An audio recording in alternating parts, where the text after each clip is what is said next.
అయినా అది అడవి మొక్క అనమాట. వీటికి వాటర్ చాలా తక్కువ ఉండాలి. ఒక 1 వీక్‌కి 8 లీటర్స్ ఇవ్వాలి. కానీ ఇప్పుడు వర్షాకాలం కాబట్టి నేను వాటర్ స్టోర్స్ ఏం పెట్టలేదు. ప్రస్తుతానికైతే నా దగ్గర నేను పెట్టి ఒక 1 ½ మంత్ అవుతుంది. ఆల్రెడీ మీకు యూట్యూబ్ ప్రతి షార్ట్‌లో పెడుతూనే ఉంటున్నాను. మన ఛానెల్‌లో ఉండే ఉంటాయి. ఉన్నవాళ్ళు చూసేవాళ్ళు ఇంట్రెస్ట్ పడే విధంగా అయితే నేను ఎపిసోడ్ వైస్‌గా పెడుతుంటున్నాను. రీల్స్ వైస్‌గా చాలా డీటెయిల్స్ ఇస్తున్నాను. నాకైతే ఇప్పటివరకు పెద్ద మెయింటెనెన్స్ అని ఏమనిపించట్లేదు. కాకపోతే ఏంటంటే మన ఇన్వెస్ట్‌మెంట్ కాబట్టి ఇప్పుడు ప్రస్తుతానికి మనం చుట్టూరుగా ఫెన్సింగ్ ఏసుకోవడం గాని, చెట్లు నాటడం గాని ఫస్ట్ టైమ్ ఇన్వెస్ట్‌మెంట్ కాబట్టి నాకు చాలా అమౌంట్ అయింది.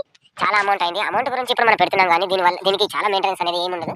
మందులు కొట్టడం గాని, మాకులు కొట్టడం గాని మన మామిడి తోట కంటే చాలా తక్కువ ఇన్వెస్ట్‌మెంట్ ఇది. మామిడి తోటలో అయితే మనకు 1 ఇయర్‌కోసారి స్ప్రే చేయడం గాని, మందులు ఇవ్వడం గాని ఇలా ఉంటాయి. ఈ చెట్టుకనేది అలా ఉండదు.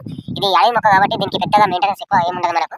అడవి మొక్క మనకేంటంటే శ్రీశైలం అడవిలో గాని లేదా మన ఇక్కడ తిరుపతి అడవిలో గాని చూస్తుంటాము మనకు. కాకపోతే ఇదే శ్రీగంధం చెట్టు, ఎర్ర చందనం చెట్టు అని చెప్పేసి మనకు తెలియదు. మనం ప్రత్యేకంగా తెలుసుకుంటే తప్ప దీన్ని చూడాలనే ఇంట్రెస్ట్ ఉన్న వాళ్ళు కూడా చూస్తారు తప్ప లేదు మనకు అక్కడ అడవిలో మనకు ఎంట్రీ ఉండదు కాబట్టి ఇప్పుడు చాలా మంది ఎర్ర చందనం పెడుతున్నారు. దాంట్లో నర్సరీలో మొక్కలు అలా చూస్తుంటారు కాబట్టి తెలిసిపోతుంది. దీంతో మనకు ఎన్ని